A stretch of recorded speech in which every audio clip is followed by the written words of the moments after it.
Pesan awal-awal. Ingat ni, panggil anak-anak kita. Jangan berkelahi dalam bab harta. Kenapa? Nanti terseksa dalam kubur nanti. Umi, Abi dalam kubur nanti terseksa. Bila kamu berkelahi, kamu tak tegur siapa adik-beradik. Kamu tak berkelahi, kamu buat perang dingin, dipanggil demikian. Di antara adik-beradik pun terseksa kita dalam kubur. Anak-anak kita demikian. Kalau kita nak tolong mak ayah kita, dengan cara bagaimana? Hambungkan silaturahim kan.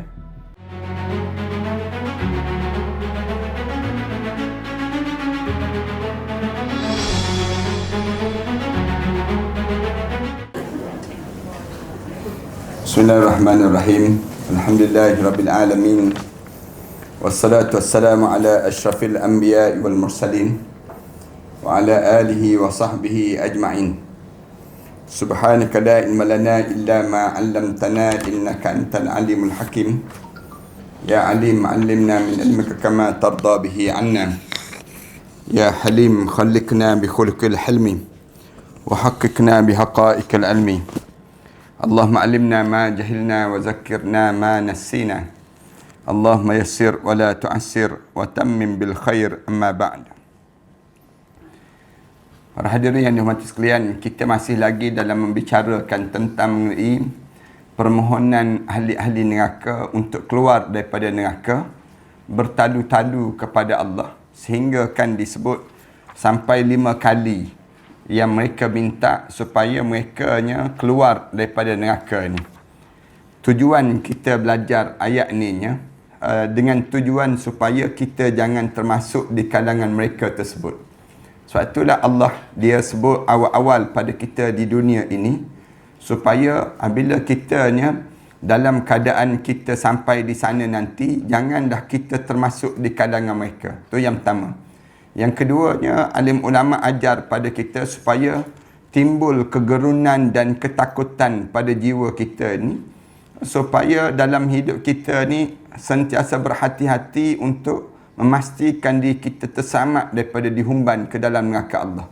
Nak suruh ada sepanjang masa pada diri kita ni perasaan yang kita ni akan, kalau kita tak jaga diri kita, kita akan terhumban ke dalam api neraka Allah. Yang ni yang bahaya dalam diri kita, kerana hidup di dunia ini penuh dengan kelalaian dan penuh dengan kelekaan. Kita terleka dalam hidup kita. Kita tak sedar umur kita kan. Kita tak sedar rupa kita kan. Kita tak sedar dalam hidup kita ni banyak berubah dan berubah. Perubahan itu terjadi pada diri kita ni. Berubah kita ni dalam hidup kita ni, kita kerana apa dia? Kerana proses untuk Allah jadikan kita kena berakhir dengan dunia dan kita kena hidup di alam yang lain pula. Tapi oleh kerana dunia ni melekakan, dalam Al-Quran Allah cerita banyak. Zuyyina linnas hubbus syahawatu minan nisa wal banin. Allah cerita, aku hiasi manusia ni dengan kecintaan pada dunia ni banyak. Ayat-ayat Al-Quran Allah Subhanahu Wa Taala cerita dunia ni, dunia kita yang kita lalui ini penuh dengan kelalaian dan kelekaan. Leka ni kemuncak dia, kita akan terhumban ke dalam api neraka Allah. Supaya kita tak terhumban dan kita tak menyesal di akhirat nanti, lalu Allah keluarkan awal-awal ayat-ayat ni dan diceritakan keadaan yang akan berlaku, suasana yang berlaku di dalam kubur waktu mana kita menghadap di hadapan Allah nanti. Hari ni kita sambung pada muka surat 676 tu kan. Di mana baru ayat yang pertama baru cerita tentang qalu rabbana amattana sanatain. Tu ayat yang pertama. Waktu mana mereka cerita pada Allah. Ini baru permohonan kumpulan pertama daripada penduduk neraka. Sedangkan kumpulan yang kedua ataupun kali kedua, mereka minta dengan Allah Subhanahu Wa Taala. Firman Allah Taala, walau tara izil mujrimuna nakisu ru'usihim inda rabbihim. Ketika mana ditunjukkan, walau tara, kalau kamu ada peluang ataupun alangkah ngerinya jika kamu lihat, izil mujrimuna nakisu ru'usihim. Ketika mana penjenayah ataupun orang-orang yang bersalah itu tertunduk kepala-kepala mereka kerana takut terhadap dosa mereka. Lalu mulut mereka sebut, Rabbana absarna. Wahai Tuhan kami dah nampak dah. Kemudian wasami'na, dan kami telah dengar dah jerit pekik manusia dalam neraka Allah. Farji'na, wahai Tuhan kami, tolong kembalikan balik kami ke dunia. Na'mal salihan, kami nak buat balik amal salih. Inna muqinun, dan sekarang kami dah mula yakin terhadap apa yang terjadi di akhirat Allah Subhanahu Wa Taala. Yakin waktu mana dah sampai di sana. Patutnya yakin ni waktu mana sekarang ni.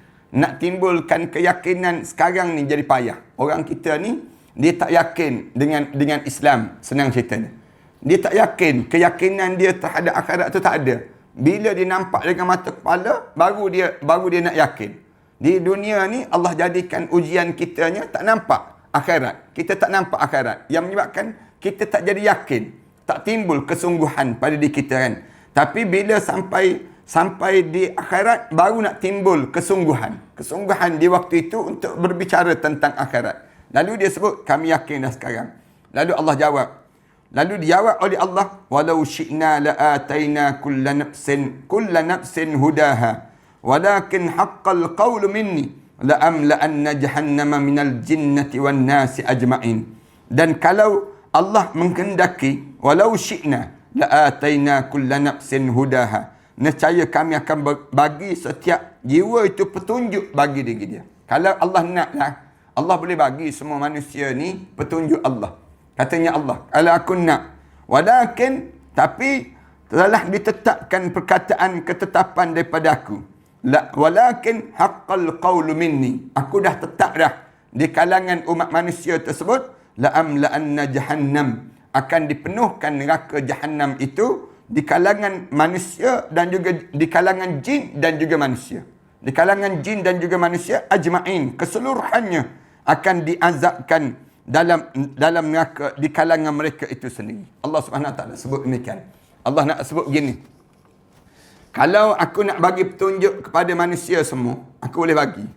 Tapi aku dah tetapkan pada diri aku ni nak bahagi dua makhluk. Satu kumpulan yang masuk dalam syurga, satu kumpulan dihumban ke dalam neraka. Dan kumpulan yang dihumban ke dalam neraka ni terdiri daripada mana?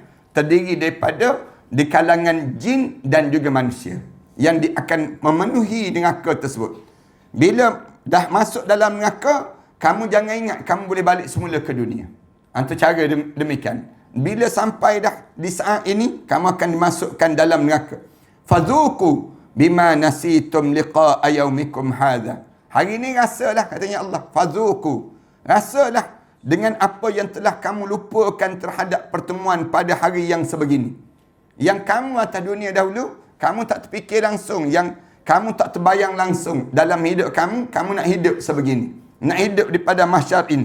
Inna nasinakum. Aku buat tak reti dah pada diri kamu.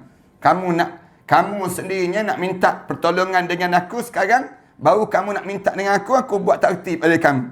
Wadhuku. Dan rasalah azabal khuldi. Azab yang amat kekal yang aku sediakan kepada kamu. Bima kuntum ta'malun. Terhadap apa yang telah kamu kerjakan sepanjang kamu hidup di atas dunia dahulu.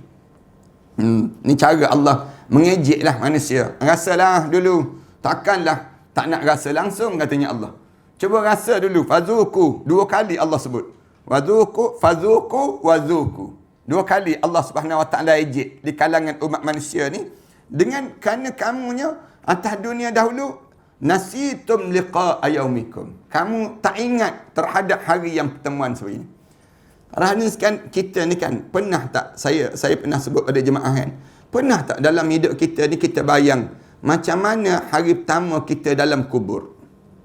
Untuk dalam hidup kita. Pernah tak dalam diri kita duduk seorang-seorang, kita bayang hari yang kedua kita dalam kubur. Hari yang kedua, jenazah kita dalam kubur. Kita membayangkan suasana itu. Pernah tak dalam hidup kita ni kita bayangkan waktu mana ular yang besar-besar mula keluar daripada kubur kita ni. Saat mana mula berselerak di atas tubuh badan kita ni, menjala di atas tubuh badan kita ni, macam mana kita nak pastikan ular tersebut hilang daripada kita? Macam mana kita nak buat pada hari yang ketiga, keempat kita keluar ulat-ulat daripada perut kita ni? Bunyi ulat-ulat tu mamah daging-daging kita. Bunyi itu mamah daging kita ni macam mana kita nak hentikan ulat-ulat ini? Pernah tak kita fikir, macam mana kita nak buat waktu mana himpitan kubur itu sedang terjadi? Apa dia dipanggil? Gempa yang besar ini, kita seorang-seorang dalam kubur. Waktu itu, tiba-tiba tanah-tanah ni menghimpit di antara kiri dan kanan kita. Pernah tak kita bayangkan, kita dalam kubur, kita tengok ke atas, kita pandang ke atas kita ni, tengok tak ada langsung amalan. Amalan kita ni, amalan solat, zakat kita tak ada. Pernah tak dalam diri kita ni, kita bayangkan waktu mana kita bangun di padang mahsyar, kemudian kita nak suruh macam mana nama kita dipanggil oleh Rasulullah dalam bilion manusia yang ada. Ini nak sebutnya gambaran itu yang pada diri kita. Kita tak pernah kan? Bila kita tak pernah, ini ayat yang Allah cerita. Allah Subhanahu Wa Taala sebut, bima nasitum liqa'a yaumikum hadha. Inilah yang kamu tak pernah bayangkan, keadaan yang kamu akan dipertemukan pada hari ini. Yang kita fikir tiap-tiap hari apa dia? Celik je mata fikir, pagi ni nak makan apa? Kita celik je mata, pagi ni nak ke mana? Hari ni nak buat apa? Yang tu je yang kita fikir. Mana kita fikir pun tentang mengenai macam mana kita di titian sirat nanti. Macam mana kita nak lalui keadaan-keadaan yang demikian dalam hidup kita. Bila kita ni tak pernah bayangkan demikian, Allah kata, kamu rasa dululah benda yang kamu tak pernah fikir tu. Fadhuku, rasalah dalam hidup kamu. Bima nasitum liqa'a yaumikum hadha. Terhadap yang kamu tak pernah membayangkan pertemuan ini. Inna nasinakum. Yang kamu jerit pekik itu, aku buat tak dengar pada hari ini. Aku buat tak erti. Sebagaimana kamu buat tak erti terhadap diri aku. Waktu mana di atas dunia dahulu. Wadhuku, rasalah azab ni, katanya Allah. Azab ni khuldi bima kuntum ta'malun. Kekal berdasar pada apa yang kamu buat sepanjang kamu hidup di atas dunia dahulu. Kemudian kumpulan keadaan yang ketiga pula bermohon. Itu yang kedua. Kali yang kedua bermohon. Kali yang ketiga pohon pula yang ketiga. Wa anzirin nasa yawma ya'tihimul adzabu fayaqulu alladhina zalamu rabbana akhirna ila ajalin qarib nujib da'wataka wa nattabi'ur rusul awalam takunu aqsamtum min qablu ma lakum min zawal. Dan berikanlah peringatan kamu wahai Muhammad, yauma ya'tihimul azab, pada hari yang akan datangnya azab. Allah Subhanahu Wa Taala sebut, fayaqulu alladhina zalam, maka berkata di kalangan orang-orang yang melakukan kezaliman, orang-orang yang buat zalim. Saya biasa sebut ni kan, dalam kumpulan manusia kita ni, ada kumpulan yang buat zalim. Zalim terhadap diri sendiri. Zalim. Kita ni bukan zalim pada orang. Kebanyakan buat zalim pada diri sendiri. Kita buat khianat pada diri sendiri. Lalu dia yang buat zalim pada diri sendiri ni siapa? Orang yang dia ada peluang baca Quran, dia tak baca Quran. Dia buat zalim pada diri dia sendiri. Dia ada peluang untuk solat tahajud, tiba-tiba dia tak solat tahajud. Dia buat zalim pada diri sendiri. Dia ada peluang untuk derma, tiba-tiba dia tak derma. Dia buat zalim pada diri sendiri. Dia ada peluang untuk dia belajar, tiba-tiba dia tak datang belajar. Dia buat zalim pada diri sendiri. Buat zalim pada diri sendiri ni, lalu dia akan sebut, orang yang macam ni, orang yang buat zalim, dia akan sebut, Rabbana akhirna ila ajalin qarib. Wahai Tuhan kami, berilah kesempatan kami kembali ke dunia. Balik semula kami ke dunia, ya Allah. Nujib da'watak. Kalau kami boleh balik semula ke dunia, kami akan terima balik ajaran-ajaran yang diajar oleh Nabi-Nabi itu pada kami ini, kami akan terima balik. Wa nattabi'ur rusul, dan kami akan ikut segala apa yang dibawa oleh Rasul-Rasul yang membawa ajaran yang datang daripada kami. Awalam takunu aqsamtum min qablu ma lakum min zawal. Nescaya kami akan ikut seruan itu kepada mereka tersebut. Dikatakan, bukankah kamu telah bersumpah dahulu di dunia bahawa sekali-kali kamu tidak akan binasa? Tidakkah? Lalu disebut pada orang yang macam ni, atas dunia dahulu, tidakkah kamu ni yang sebut dahulu, kamu tidak akan hancur lebur, kamu tidak akan mati, kamu akan kekal sampai bila-bila? Malakum min zawal. Dan kamu rasa kamu ni tak akan hilang segala nikmat yang kamu ada atas dunia dahulu. kan orang yang dia cantik, dia rasa dia akan cantik sampai tua, dia cantik. Orang yang kaya, dia rasa dia akan kaya sampai dia mati. Dia tak akan hilang kekayaan dia. Dia sebut demikian. Orang yang hidup, dia rasa dia tak akan mati-mati dalam hidup dia. Ini kebanyakan di kalangan manusia. Lalu dijawab, wa anzirin nas, dan ingatlah pada manusia, yauma ya'tihimul azab, di hari datangnya azab Allah. Fayaqulul ladzina zalamu rabbana akhirna ila ajalin qarib nujib da'wataka wa nattabi'ir rasul. Maka mereka sebut, wahai Tuhan kami, kembali balik kami ke dunia. Nescaya kami akan menjawab, kami akan menjawab seruan-seruan yang dibawa oleh Rasul. Awalam takunu aqsamtum min qablu ma lakum min zawal. Lalu dikatakan pada mereka, tidakkah kamu yang bersumpah di atas dunia dahulu? Kamu boleh lawan perintah Allah. Kamu akan bertahan dengan apa yang kamu miliki ini. Wasakantum fi masakinil ladzina zalamu. Lalu dan kamu telah tinggal di tempat-tempat kediaman orang yang aniaya diri mereka sendiri. Wasakantum fi masakinil ladzina zalamu anfusahum. Yang buat khianat pada diri mereka sebut. Wa tabayyana lakum, dan telah nyata bagi mereka tersebut bagaimana kami telah berbuat terhadap mereka. Wa tabayyana lakum kaifa fa'alna bihim wa darabna lakumul amsal, dan kami berikan pada kamu berapa perumpamaan sebelum daripada ini. Wa qad makaru makrahum, dan sesungguhnya mereka telah membuat tipu daya yang besar. Wa indallahi makruhum, dan di sisi Allah juga tipu daya, jua balasan tipu daya mereka tersebut. Wa in kana makruhum, dan sesungguhnya tipu daya yang mereka lakukan itu latazula minhul jibal, tidak mampu melenyapkan gunung-gunung dan juga bukit-bukau yang mereka rasakan mereka hebat tersebut. Hebat macam mana pun kamu tak boleh mampu untuk lakukan demikian. Maknanya Allah Subhanahu Wa Taala sebut bahawa kamu atas dunia dahulu, kamu yang buat khianat pada diri kamu sendiri. Kamu yang lakukan dalam keadaan demikian. Hari ini memang kenalah pada diri kamu. Tak payahlah kamu nak minta-minta lagi dengan akunya. Allah Subhanahu Wa Taala sebut demikian. Kemudian bangun kumpulan yang keempat, memohon dan dijawab oleh Allah. Ini kumpulan yang keempat pula. Wahum yastarikhuna fiha. Kali yang keempat, senang cerita. Mereka mula bertempik dalam neraka. Dan mereka berteriak di dalam neraka. Minta dengan Allah ni. Bertempik meraung. Yastarikhuna fiha. Mereka kata apa dia? Rabbana akhrijna na'mal salihan ghairal ladzi kunna na'mal. Wahai Tuhan kami, mereka sebut, keluarkanlah kami daripada neraka. Nescaya kami akan buat balik segala kebajikan. Na'mal salihan, kami akan buat balik amalan salih yang kami tinggalkan di atas dunia. Ghairal ladzi kunna na'mal, yang kami tak buat waktu mana kami hidup di atas dunia dahulu. Amal salih ni saya sebut banyak kali pada jemaah kan. Ada 3 ni amal salih yang besar, yang kena jaga sangat pada diri kita ni. Jaga yang orang dalam neraka ke, orang dalam kubur ke, kalau dia nak bangun, dia nak buat 3 benda ni. Yang pertama apa dia? Amal salih dia, keyakinan terhadap Islam. Dia nak mengembalikan balik keyakinan hidup dengan Islam. Sebab orang kita ni tak yakin dengan Islam. Kita ni kan longgar aja keyakinan hidup dengan Islam. Rela pergi buat pinjaman ahlum, misal contohnya. Orang kita pergi tahu dah benda tersebut, benda yang terlibat dengan riba, terlibat dengan interest. Yang kamu pergi berhutang dengan ahlum tu kenapa? Dalam hidup kamu tak yakin kan dengan Islam.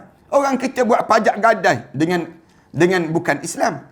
Padahal ada dah pajak gadai ar-rahnu, misal contohnya. Dia rela pergi lagi pada selain daripada Islam. Dia kata yang tu lebih mahal lagi dibandingkan dengan yang Islam. Ini yang menyebabkan ketamakan dalam hidup. Orang kita rela tak baca Quran. Rela tak baca Quran dalam hidup dia. Duduk je depan TV. Tengok je cerita 7 hari mencintaiku. Maksudnya dalam hidup dia. Habis je masa dalam hidup dia demikian. Nak gambarkan pada diri kita je. Tak ada dalam hidup kita ni nak yakin terhadap Islam. Yang ni yang bila dalam neraka tu dia minta ni, ya Allah mula balik ke dunia ya Allah. Nak buat apa dia? Kunna na'mal. Kami nak buat balik amalan yang kami tertinggal. Amalan apa ni? Amalan keyakinan hidup. Janganlah percaya dengan sekularis. Jangan percaya dengan nasionalis. Menipu semua. Jangan percaya dengan orang kafir. Jangan percaya dengan si kafir tersebut. Mengapa orang kita boleh percaya dengan orang kafir? Orang kafir jelas-jelas kafir. Kita boleh percaya lagi dengan kafir. Orang kita percaya dengan si munafik. Orang munafik jelas-jelas lawan syariat Islam. Kita boleh percaya lagi dengan dia. Padahal memang jelas-jelas Allah pesan, jangan kamu percaya dengan orang kafir. Jangan percaya dengan orang munafik. Orang kita tak. Dia kata, Allah tu tak betul lagi. Yang betul aku. Dia sebut. Dia tak yakin dengan apa yang diajar dalam Al-Quran dan hadis Rasulullah sallallahu alaihi wasallam. Ini nak sebutnya keyakinan hidup.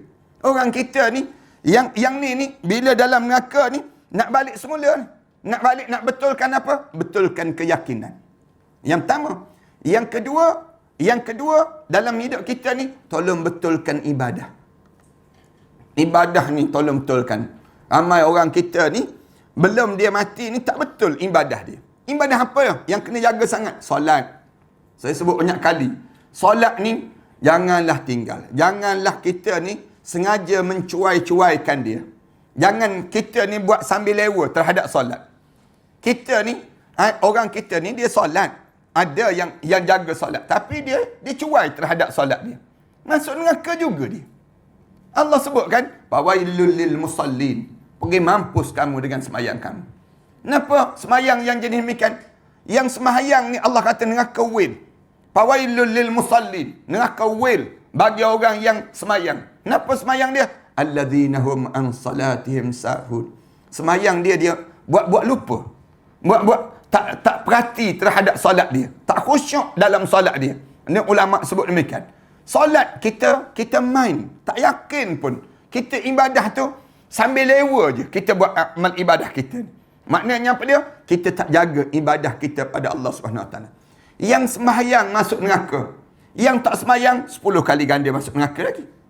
Bayangkan yang sembahyang pun Allah kata, pawailun. Pergi mampus kamu dengan sembahyang kamu. Maknanya jaga solat. Dalam ibadah ni, yang kita leka lagi dalam hidup kita ni apa dia? Baca Quran, saya sebut. Baca Quran. Waktu saya ulang banyak kali dah. Di kalangan yang belajar dengan saya ni, saya sebut, kalian jangan tak boleh baca Quran.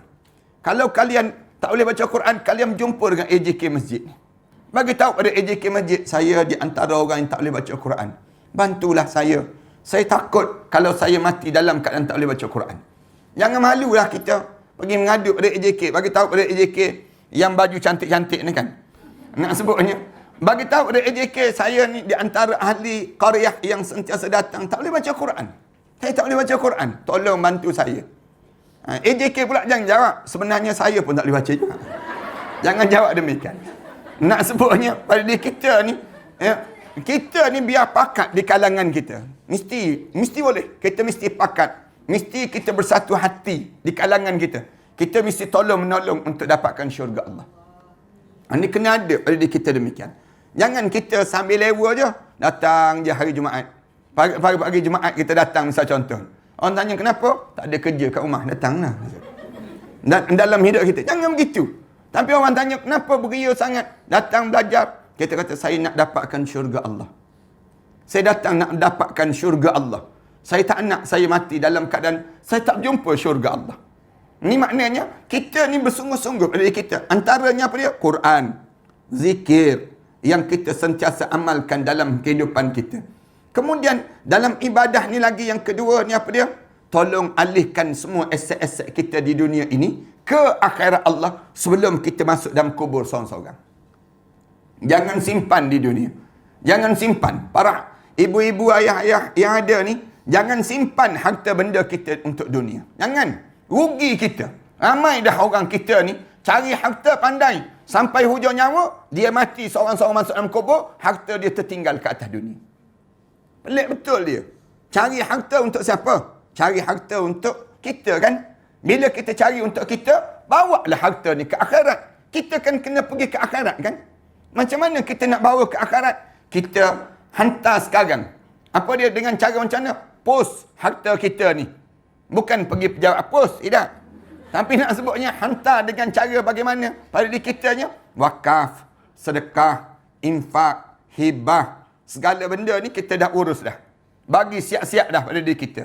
Dah uruskan awal-awal dalam hidup kita ni, supaya bila kita pergi ke sana, kita ada dah barang-barang yang telah kita hantar untuk sampai di sana. Ini cara dalam hidup kita. Jumpa dengan anak-anak kita. Panggil anak-anak kita. Bila mama meninggal dunia, umi meninggal dunia, kita sebut pada anak-anak kita, jangan seorang pun berkelahi terhadap harta. Pesan awal-awal. Ingat ni, panggil anak-anak kita. Jangan berkelahi dalam bab harta. Kenapa? Nanti terseksa dalam kubur nanti. Umi, abi dalam kubur nanti terseksa. Bila kamu berkelahi, kamu tak tegur sapa adik-beradik. Kamu tak berkelahi, kamu buat perang dingin, dipanggil demikian. Di antara adik-beradik pun terseksa kita dalam kubur. Anak-anak kita demikian. Kalau kita nak tolong mak ayah kita, dengan cara bagaimana? Hambungkan silaturahim kan. Rasulullah dah pesan dah begitu. Jangan kita berkelahi adik-beradik. Ni tak. Bila mak ayah meninggal dunia je, terus bersekenter di antara satu sama lain. Yang menyucuk tu pun boleh tahan juga. Yang kaki cucuk tu, dia cucuk tu sampai peringkat tak boleh nak dekat dengan adik-beradik ini sendiri. Kita sebut ada anak-anak kita. Harta-harta ni, yang ni bahagian kamu. Yang ni bahagian. Semua dah. Tapi bahagian ni, rumah jangan ambil. Rumah ni, ibu ataupun kita sebut abi, dah nak siapkan untuk masjid. Nak wakaf untuk masjid. Jangan berebut harta ni. Anak sebut demikian.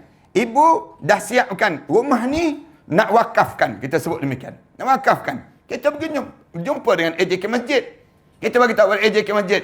Saya meninggal dunia, rumah ni jadi milik masjid. Isteri saya dah meninggal dunia, semua saya dan isteri saya dah meninggal dunia, dia jadi milik masjid. Itu cara demikian. Bila kita mati masuk dalam kubur, kita jumpa balik rumah kita ni. Ini cara demikian. Anak kita pula, dia bukan nak duduk pun rumah kita. Bukan gaya dia pun nak duduk rumah. Gaya tua dipanggil. Rumah kita ni dah old style. Nak sebutnya dah fashion lama. Dia bukan nak duduk rumah-rumah yang kolam renang pun tak ada. Kemudian apa dia lagi? Gym pun tak ada. Benda yang dia nak duduk rumah yang ada kolam renang, ada gym, ada gated area. Dia nak duduk kawasan yang terjaga begitu. Rumah kita ni nak berenang kat mana? Senang. Rumah kita ni, kita sebut demikian pada diri kita. Akhirnya, dia akan sebut apa dia? Kita buat rumah ni, rumah katanya mereka. Kalau dah mak ayah dah meninggal dunia, rumah ni, rumah persinggahan. Siapa-siapa nak datang, boleh datang. Kononnya. Dia datang. Tak datang. Nanti, rumah ni akan menjadi perkelahian di kalangan mereka. Berebut. Akhirnya dia suruh jual. Salah seorang akan suruh jual. Jual untuk dapatkan nilai. Nilai tersebut. Seorang lagi kata, jangan jual. Seorang lagi kata, siapa nak beli? Akhirnya, rumah itu terbiar begitu saja. Ini yang terjadi di kalangan kita hari ini. Oleh demikian, supaya mereka tak berebut, kita bagi tahu, rumah ni milik abi dan milik umi. Bila meninggal dunia, jadi masjid. Masjid ambil rumah kita ni. Masjid jual pada orang lain pula. Jual pada orang Islam yang lain, bagi tahu pada orang yang pembeli sebut, kita jual bawah paras harga. Misal contohnya. Tapi dengan syarat, kamu kena jaga semayang berjemaah di masjid. Kemudian dalam masa yang sama, bila kamu mati, kamu wakafkan balik ke masjid. Kan duit, kitaran ekonomi orang Islam tu akan kembali pada rumah Allah. Dia akan jadi demikian. Yang menyebabkan di waktu ini, kita masuk dalam kubur, kita dapat pahala rumah kita. Rumah kita ni kita ambil balik. Masuk dalam kubur, jumpa balik rumah kita. Ini kesan daripada mana? Sempat kita infak, sempat kita wakaf, sempat kita gunakan untuk kerja-kerja akhirat Allah SWT. Itu dua. Yang ketiga, orang yang masuk dalam kubur ni, orang yang pergi ke akhirat, dia nak balik semula, dia nak buat apa dia? Nak betulkan akhlak. Dia kalau boleh hidup atas dunia, nak betulkan akhlak. Akhlak apa yang kita nak kena betulkan sekarang? Akhlak kita dengan diri kita. Ibu-ibu, ayah-ayah, kalian tanya terus. Kita ni, kalau kita tanya kawan-kawan kita ni, agak-agak kita ni, ada gambaran ahli syurga ke tak ada gambaran ahli syurga? Pada diri kita ni lah. Saya biasa buat contoh yang ni kan. Kita tanya suami, kita tanya pasangan hidup kita. Cuba tengok saya ni bang. Saya ni ada tak rupa-rupa ahli syurga? Biar suami kita memandang atas bawah. Susah juga katanya suami. Nak masuk syurga macam mana? Bercakap dengan saya pun tengking-tengking je. Dia sebut demikian. Nak masuk syurga macam mana? Dalam hidup kita ni, puas kejut untuk bangun subuh. Payahnya. Tergolek-golek. Nak sebutnya, kita ni, pasangan hidup kita ni, kita tahu dah kita ni. Suami kita buat, cuba tengok muka abang. Abang ada tak gaya? Ahli syurga. Kita memandang hantar bawah. 2 kali 5 kali 2 je bang. Kita ni kan, dalam hidup kita ni, biar kita ni, semakin kita berusia, semakin orang nampak kita ni ahli syurga. Melalui pakaian kita, melalui cara tutur bicara kita, melalui apa dia, sehingga kan nampak tu. Orang boleh tahu dah, ni ahli syurga, ni ahli syurga. Orang, sebab Rasulullah dah sebut dah, ahli syurga ni dikenali lagi di atas dunia. Kita ni boleh kenal orang tu ahli syurga ke tidak. Atas dunia ni lagi kita boleh kenal. Rasulullah dah sebut dah demikian. Dalam hadis Rasulullah, ayat arifu ahlul jannah awi ahlun nar. Sahabat tanya Rasulullah, boleh tak kita kenal orang ni ahli syurga ke orang ni ahli neraka? Lalu Rasulullah sallallahu alaihi wasallam jawab, ya, kita boleh kenal orang ni ahli syurga, ahli neraka. Lalu sahabat tegur Rasulullah, "Falimadza ya'milul amilun?" Untuk apa lagi kita beramal ya Rasulullah? Kalau kita dah tahu dah orang ni ahli syurga ke orang ni ahli neraka. Lalu Rasulullah jawab, "Kulli ma yusirah khuliqadah." Hidup kita ni, jalan mana yang sedang kita pilih? Allah permudahkan jalan yang kita sedang pilih tersebut. Kalau kita memilih jalan ke syurga, Allah akan jadikan nikmat dalam hidup kita ni dengan syurga. Kita baca Quran nikmat. Kemudian kita bangun tahajud malam, tak rasa letih, penat. Kemudian waktu mana kita bantu orang, kita akan rasa sentiasa rasa kesyukuran di atas peluang yang Allah bagi pada diri kita. Punca apa dia? Ni tanda ahli syurga. Tapi ahli neraka ni, dia mesti mengeluh sepanjang masa dalam buat amal ibadah pada Allah. Mesti dia kata, asyik-asyik saya, asyik saya. Asyik-asyik, muka ni je minta derma. Tabung derma ni je datang depan saya. Dalam hidup dia, dia akan jadi mengeluh dalam hidup dia tu untuk beribadah. Tapi, dalam untuk dunia, dia tak pernah berkira. Tak pernah berkira untuk dunia. Kita kan, kalau Tok Imam baca panjang sikit, mula dia mengeluh. Mesti aku hantar surat layang ni depan dia. Dia mesti nak hantar, nak marah pada Tok Imam. Baca panjang-panjang. Patutnya inna a'tayna je Pak Imam dia sebut. Dia nak sebut demikian. Tapi, kalau kita tanya dia, kenapa jadi demikian? Dia terlenguh lah Ustaz. Dia lama-lama. Yang dia pergi round pasar raya tu, kenapa tak lenguh-lenguh? Habis satu pasar raya, masuk pasar raya. Kadang-kadang masuk terang, keluar gelap, dia panggil demikian. Nak sebutnya, dalam keadaan kita ni, bagaimana dalam suasana hidup kita. Punca apa? Punca kita tak betulkan amal pada diri kita. Antara amal yang akhlak kita ni apa dia? Yang utama, saya sebut, akhir-akhir ni saya sebut, amal orang lelaki, akhlak orang lelaki, ialah hubungan dia dengan mak ayah dia. Mak ayah ni, orang lelaki, tolonglah jaga betul-betul. Janganlah orang lelaki kita ni, dia semakin dia berusia, semakin tak jaga mak ayah. Dia sibuk jaga isteri dan anak-anak dia. Yang ni yang terjadi. Ibu-ibu perasan tak? Anak-anak ibu yang lelaki ni, yang lelaki ni kebanyakan, lagi dia berusia, lagi dia sibuk jaga isteri dan anak-anak dia. Dia bukan nak sibuk jaga kita. Kita ni, ibu ni, duduk sorang-sorang. Diam je. Sibuk kita kadang-kadang kita telefon pada anak kita. Tak balik ke? Ni cuti sekolah ni kan. Jomlah balik. Jumpa kita duduk ramai-ramai adik-beradik dan sebagainya. Dia pun jawab, tak boleh mak. Saya sibuk, saya begini, dia sibuk, saya banyak kerja. Padahal dia dah berjanji dengan isteri dan anak-anak nak pergi melancong. Dia nak pergi tempat-tempat yang tertentu. Tapi dia tak nak tipu mak dia. Dia nak tipu mak dia tu. Dia buat alasan, dia kerja. Dia rela dia tak jaga mak ayah dia dalam hidup dia. Padahal yang besar dalam hidup dia mak ayah dia. Tapi dia bila cuti dia pergi melancong. Bila dia pergi melancong tersebut, dan yang menyebabkan akhirnya diketahui oleh ibu dia yang dia pergi melancong. Ibu dia kata apa dia? Anak aku ni dulu waktu mana dia belum kahwin dahulu, jagalah dia jaga hubungan dengan aku. Tapi bila dia dah berumah tangga dengan perempuan ini, dia menjadi rosak dalam hidup dia. Terasa hati ibu. Ibu ni terasa hati. Ramai mana ibu-ibu yang memendam perasaan terhadap anak-anak lelaki mereka. Yang ni yang terjadi. Manakala kita orang perempuan ni pula, jangan, dah tahu dah suami kita ni ada mak ayah dan mak mertua, ayah mertua, bagi support pada suami kita. Abang, jaga mak dan ayah tu lebih utama daripada jaga saya. Ni keutamaan abang. Abang, kalau abang nak masuk syurga, kami boleh masuk syurga bersama dengan abang bila abang jaga mak ayah. Tapi kalau abang tak jaga mak ayah, dengan kami terhumban ke dalam neraka Allah. Ni bagi support demikian. Ni jangan pula kita getak suami kita. Abang buat pilihan, mak ataupun saya. Dia pula buat demikian. Kalau isteri dah sampai sebut begitu kepada suami dia, maka saya nak sebut pada suami, ceraikan isteri tersebut. Ceraikan isteri itu. Pandai-pandai dia nak buat pilihan demikian. Tak ada pilihan demikian dalam hidup. Yang besar siapa? Mak kamu. Dibandingkan dengan isteri kamu. Isteri, kalau dia cerai, boleh kahwin orang lain. Mak, boleh kita nak pisahkan dalam hidup? Tak boleh. Jangan getak begitu.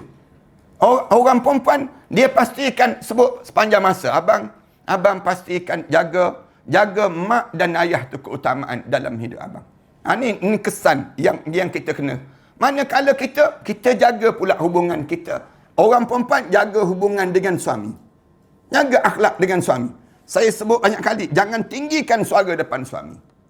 Jangan angkat suara depan suami. Ibu-ibu angkat suara depan suami, hancur lebur amalan-amalan ibu-ibu yang lakukan. Tak ada faedahnya kita. Sembahyang kita, puasa kita, habis amalan-amalan kita bila kita mula mengangkat suara di hadapan suami. Sebagaimana seorang anak lelaki angkat suara depan ibu dan ayah dia, hancur lebur amalan dia. Demikian juga isteri, bila dia angkat suara depan suami dia, hancur lebur amalan-amalan yang dikerjakan dalam hidup. Jangan angkat suara depan suami kita. Kenapa diam semua ni macam pernah kena je tu? Nak sebut. Pernah buat je dalam hidup. Jangan angkat. Saya sebut demikian. Nak suruh kita ni sama. Semua sama. Orang lelaki pun sama, orang perempuan pun sama di akhirat nanti. Kalau tidak, kita ni tak terbuat dalam hidup kita. Tak boleh. Sampai di akhirat ni, minta dengan Allah. Balik mulalah ya Allah. Nak hidup balik. Nak amal salihan. Kami nak buat balik amal salih yang kami tertinggal di atas dunia dahulu. Dalam hidup kita. Jangan sampai ibu-ibu meninggal dunia di saat mana suami ibu-ibu sedang terguris perasaan dengan kita. Kalau kita meninggal dunia, suami itu terasa hati. Dia pendam je dalam hati dia. Terbawa-bawa sampai kita mati. Tak adalah harapan. Tak ada pintu syurga yang kita boleh masuk. Tak ada. Pada diri kita. Jaganya besarnya nilai suami dalam hidup kita. Dan kalaupun kita demikian juga seorang lelaki dengan mak dan ayah dia. Apa saja yang disebut oleh mak ayah, betul dahulu. Ya mak, ya abah, ya dahulu. Jangan kita lawan lagi. Jangan kita tengking kata-kata. Wala tanharhuma, Allah sebut. Jangan kamu tengking suara mak ayah kamu. Wa qul lahuma qawlan karima. Bercakap dengan mereka tu dengan cara lemah lembut, wahai anak lelaki. Ni mak-mak ni mengalir mata. Dia jaga isteri dia, ustaz. Isteri dia bukan main lagi. Dia beli handbag mahal-mahal untuk isteri dia. Manakala untuk saya, beg Ajinomoto je dia bagi. Yang ni punca apa? Dalam hidup kita ni. Bila kita ni sendirinya tak jaga amalan yang kita lakukan dalam kehidupan kita. Dalam hidup kita ni keutamaan mak ayah kita tersebut. Amalan ni akhlak dia panggil. Orang lelaki pula yang saya sebut akhir-akhir ni, dia jadi lagi tua lagi takut pada isteri. Lagi tua lagi takut dengan isteri. Pelik dia. Isteri dia tu sampai handbag isteri dia kena bawa. Jalan tu bawa handbag isteri, buat malu je dia panggil macam. Nak gambarkan tentang orang tanya kenapa ni pakcik? Alah, gitulah ustaz. Dia sebutnya demikian. Kita isteri pula janganlah sampai suruh suami kita bawa handbag kita. Dah tahu dah kita ni nak bawa handbag, bawa sendiri dah. Janganlah suruh, nampak sangat malu kita dengan jiran-jiran. Jiran-jiran memandang. Ambil gambar pula tu, post dalam Facebook. Nak sebutnya, kerana kita nak bawa barang. Konon-kononnya. Sayang melampau-lampau sampai jadi dayus. Bahaya. Jangan begitu.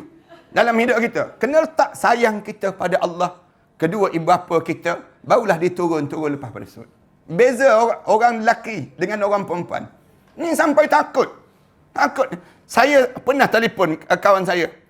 Jom kita minum air. Misal contohnya. Ustaz ni kan. Ustaz ni kawan dia sebut. Ustaz. Alah, dia kata, kalau Ustaz nak ajak saya minum air, Ustaz kena bagi tahu isteri saya dahulu, dia sebut. Ustaz bagi tahu ya, cakap dengan isteri saya. Boleh tak boleh saya keluar? Oh, sampai begitu sekali. Kita kata, kamu ni sampai begitu sekali. Dia kata, bukan takut Ustaz. Cuma isteri itu menakutkan. Dia sebut demikian. Dia jawab. Ada aja yang jawapan dia tersebut. Ini di kalangan kita terjadi keadaan demikian. Tengah minum air tu, elok kita minum air tu, tengah-tengah tu, bunyi telingan telefon tu, dia tengah minum tu, jatuh gelas tu. Kenapa ni? Ni, isteri saya telefon Ustaz, isteri. Telefon, takutnya dia. Kata ni, kita kata, ya ke isteri? Dia pun tunjuk, ni tengok ni Ustaz. Nama isteri saya ni. Dia tulis, Langsui dia tulis. Nama isteri dia tu. Nak sebutnya, gambaran bagaimana boleh dia buat demikian. Kita kata jawab. Dia pun jawab. Jawab tu, dengar. Kita dengar tu. Isteri dia tengking. Kat mana? Katanya isteri dia. Kat mana? Dia jawab, kat minum air dengan Ustaz Ahmad Dasuki. Minum air lagi masa ni? Ya, kau dengan Ustaz Ahmad Dasuki. Bohong lah tu. Katanya isteri, tengking dia. Iya, takkan nak cakap dengan Ustaz Dasuki? Tak perlu. Dia sebut. Dia sebut tu, tak perlu. Kita kata, kenapa? Isteri saya dah mula mengamuk ni Ustaz. Dia sebut. Dah mula mengamuk dia tu. Kata, lepas tu isteri kata, balik sekarang. Balik. Katanya isteri. Balik tu dia letak telefon. Dia letak telefon tu. Balik. Saya balik dulu saya. Minta maaf ya.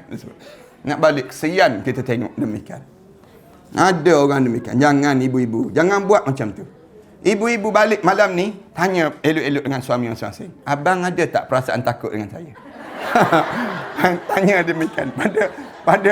Tanya pada suami kita ni. Kalau abang takut, saya siap abang. Nak sebutnya, jangan takut dengan saya. Takut hanyalah pada Allah. Letak pada Allah yang utama. Manakala saya perlu dibimbing dalam hidup ini. Ini dalam rumah tangga ni, maknanya kita ni ikut je suami kita. Rasulullah ajar dah. Walau abdin habasyiyun. Walaupun apa yang dia buat itu, hamba abdi yang habsyi. Sekalipun dia ni hamba abdi habsyi. Kamu gaji besar. Kemudian suami kamu gaji kecil dibandingkan dengan kamu. Jangan kamu tengking-tengking dia. Nanti akan rosak hubungan kamu dengan Allah Subhanahu Wa Taala. Ini di antara amalan lah dipanggil. Habis dah masa ni. Kita tambung akan datang. Baru masuk muqaddimah je baru. Sallallahu ala Muhammad wa ala alihi wa sahbihi wasallam. Walhamdulillahirabbil alamin. Sifat doa untuk mak pada jemaah kita ni, jemaah sekalian, dalam suasana kita sekarang ni, kitanya ni ada untuk doa sahabat yang sakit dan sama ni, dua-dua orang minta supaya kita doa, mudah-mudahan Allah rahmati dan Allah berkati dalam kehidupan ini insya-Allah. Bismillahirrahmanirrahim. Alhamdulillahirabbil alamin. Salatu wassalamu ala rasul amin wa ala alihi wa sahbihi ajma'in. Rabbana iftah bainana baina qaumina bil haqq wa anta khairul fatihin. Allahumma shfi marda Harliza binti Mahmud wa mashfi marda Nur Halyani binti Abdul Rahman wa Sa'idin bin Man. Allahumma shfi marda, Allahumma syafi anta syafi la yugadir saqama. Allahumma shfi marda Aminah Intan binti Jasman. Allahumma shfi marda, Allahumma syafi anta syafi la yugadir saqama. Rabbana alayka tawakkalna wa ilaika nabna wa ilaikal masir. Rabbana atina fid dunya hasanah wa fil akhirati hasanah wa qina adzaban nar. Walhamdulillahi rabbil alamin.